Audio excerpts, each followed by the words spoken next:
ጤና ይስጥልን ውድ ተከታታዮቻችን፣ የሰዓቱን ዜና ይዘን ቀርበናል። እስከ ፕሮግራማችን ማብቂያ አብራችሁን እንድትሆኑ ግብዣችን ነው።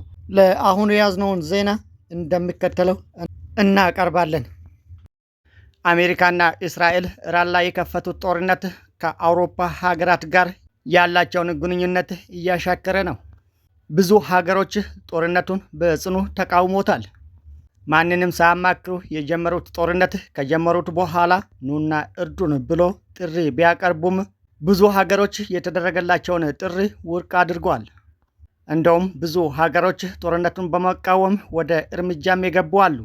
በዚሁም መሰረት አሜሪካ የጦር ሰፈራቸውንና እንደውም የአየር ክልላቸውን እንዳይጠቀሙ ብዙ ሀገሮች እገዳ ጥለዋል። አስቀድማ ይህንን እገዳ የጣለችው ስፔን ስትሆን ስፔን ለሁለተኛ ጊዜ የአሜሪካ የጦር አይሮፕላኖች በስፔን የአየር ክልልና የጦር ሰፈሯን ወይም ደግሞ ካምፕ እንዳይጠቀሙ ለሁለተኛ ጊዜ እገዳ ጥላለች።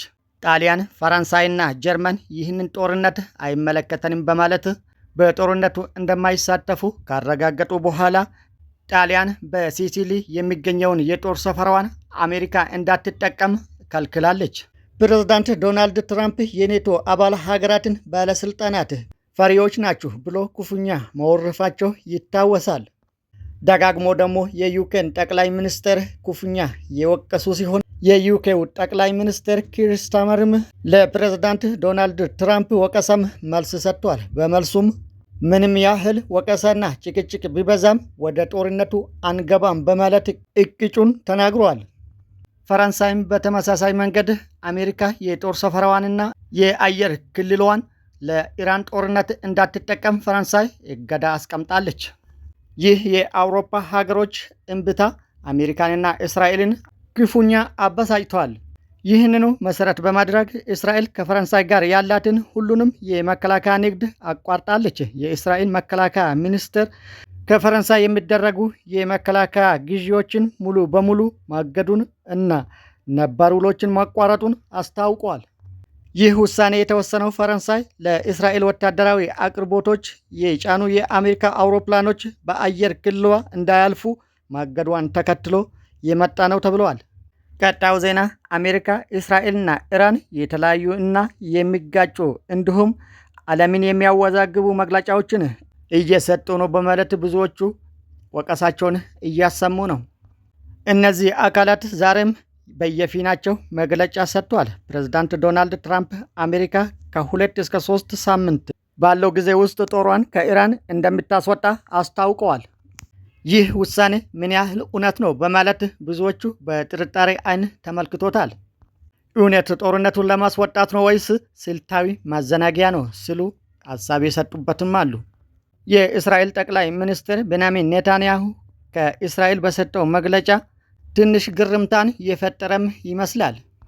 ጠቅላይ ሚኒስትሩ በሰጡት መግለጫ ኢራን ከእንግዲህ በኋላ ለእስራኤል በማታሰጋ ደረጃ ላይ ነች ብለዋል።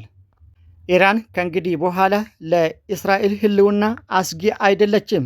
የኢራን ወታደራዊ አቅም ሙሉ በሙሉ ማዳከሙንና ጦርነቱን ማሸነፋቸውን ገልጸዋል። ከእስራኤልና ከአሜሪካ መግለጫ በተቃራኒ ኢራንም መግለጫ ሰጥታለች። በሰጠችው መግለጫ ኢራን ጊዜያዊ የተኩስ አቁም ስምምነት በፍጹም አትቀበልም ብለዋል። እንደዚሁም በመላው ቀጠና ያለው ጦርነት እንዲቆም ከተፈለገ ግልጽ የሆነ ዋስትና እንፈልጋለን ብለዋል። ጦርነትን ለማቆምም ቅድመ ሁኔታዎችን ያስቀመጠች ሲሆን ከቅድመ ሁኔታዎቹ አንዱና ዋነኛው ከአሁን በኋላ ከወደ እስራኤልና አሜሪካ ኢራን ላይ የሚቃጣው ማንኛውም ጦርነት እንዳይኖር ስምምነት ላይ መድረስ ነው ብላለች። ይህ የኢራን መግለጫ የሚያሳየው ጦርነቱ እንዳላለቀና ኢራን ተሸንፋለች የሚባለውን ደግሞ ተቀባይነት የሚያሳጣ ሲሆን ይህ በየፊናቸው የሚሰጡት የሀገራት መግለጫ ዓለምን በዚሁ መልክ እያወዛገቡ መሆኑ ተረጋግጧል። አሁን የደረሰን ሰበር ዜና ደግሞ ኢራን ዛሬም ጥቃት መፈጸሟ ተገለጸ። ኢራን በኢራቅ በኤርቢል በሚገኘው የብሪታንያ የካስትሮል ማከማቻ ላይ የድሮን ጥቃት ፈጽማለች ተብለዋል። በኢራቅ የኩርዲስታን ክልል ዋና ከተማ በሆነችው ኤርቢል የሚገኘውን የብሪታንያ ግዙፍ የነዳጅ ኩባንያ የካስትሮል ንብረት የሆነውን የሞተር ዘይት ማከማቻ መጋዘን በድሮን ጥቃት መመታቱ ተነግሯል። ዛሬ ረቡዕ ሚያዝያ 1 2026 ማለዳ ላይ 3 ድሮኖች መጋዘኑን በቀጥታ የመቱ ሲሆን አራተኛዋ ድሮን ግን ግቡን አልመታችም ወይም አየር ላይ ቀርታለች ተብለዋል።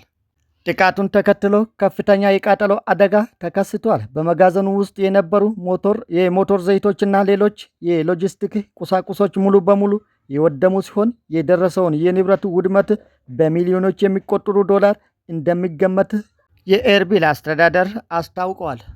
ከአካባቢው የወጣ መረጃ እንዳመለከተም የሞተም ሆነ የቆሰለ ሰው የለም ተብለዋል። ጦርነቱ ዛሬ ለሶስተኛ ቀን ቀጥሏል። በጦርነቱ ብዙ ክሳራ እንደደረሰ እየተነገረ ነው። በአሜሪካ ብቻ የደረሰው ክሳራ በጣም ከፍተኛ እንደሆነ ነው እየተነገረ ያለው።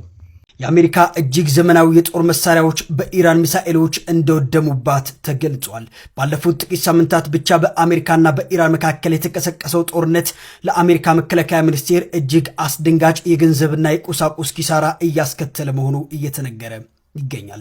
የዎል ስትሪት ጆርናል ባወጣው አዲስ መረጃ መሰረት ጦርነቱ በተጀመረ በመጀመሪያዎቹ 3 ሳምንታት ብቻ አሜሪካ ከ1.4 ቢሊዮን እስከ 2.9 ቢሊዮን ዶላር የሚገመት የጦር መሳሪያ ኪሳራ እንደደረሰባት ዘግቧል። በሌላ በኩል ደግሞ እስራኤል ከሂዝቦላ ጋር ከባድ ጦርነት እያካሄደች መሆኑ ተገልጿል። በጦርነቱ ብዙ ያልተጠበቁ ውጤቶች እየተመዘገቡ ነው ተብለዋል። በታሪክ ታይቶ በማይታወቅ ሁኔታ የመካከለኛው ምስራቅ ጂኦፖለቲካዊ ሰሌዳ ላይ የሰፈረው ትርክት ተቀይሯል። የጥንታዊውና የዘመናዊ ጦርነት ትንቅንቅ በሚታይበት በዚህ ቀጠና የእስራኤል የመከላከያ ጋሻ ተብሎ የሚታሰበው ግድግዳ ለመጀመሪያ ጊዜ ሲናድ እያየን ነው። በሰሜናዊቷ እስራኤል የምትገኘውና ስትራቴጂካዊ ጠቀሜታ ያላት ኪሪያት ሽሞና በሄዝቦላ ቁጥጥር ስር መውደቋ የአካባቢውን ብቻ ሳይሆን የዓለምን የኃይል ሚዛን የሚቀይር ክስተት ሆኖ ተመዝግቧል። ይህ ክስተት እስራኤል እንደ አውሮፓውያን አቆጣጠር በ1918 የሀገር ምስረታ በኋላ በገዛ ግዛቷ ውስጥ ያለን አንድ ወረዳ ወይም ከተማ ለጠላት አሳልፋ የሰጠችበት የመጀመሪያው የታሪክ ምዕራፍ ሆኖ ተመዝግቧል። የክስተቱ አስደንጋጭነት የሚጀምረው ከከተማዋ መያዝ ብቻ አይደለም። ይልቁንም የእስራኤል መከላከያ ሰራዊት በአካባቢው የነበረውን ዋና ወታደራዊ ካምፕ ጥሎ ማፈግፈጉም ጭምር ነው። ይህንኑ መርዶ የመሰለ ዜና የእስራኤሉ ቻናል 13 እና ዓለም አቀፉ አልጀዚራ በጋራ አረጋግጠውታል። ለዓመታት የማይበገረው ተብሎ የሚታወቀው የእስራኤል የደህንነት መዋቅር በሄዝቦላ ድንገተኛና የተቀናጀ ጥቃት ፊት ሲንበረከክ ማየት ለብዙዎች የማይታመን ሆኗል። ውድ አድማጮቻችን ለአሁኑ የያዝነው ዜና የእስካሁኑ ነው። በሌላ ፕሮግራም ተመልሰን እስክንገናኝ ሰላማችሁ ይብዛ። ደህና ሁኑ።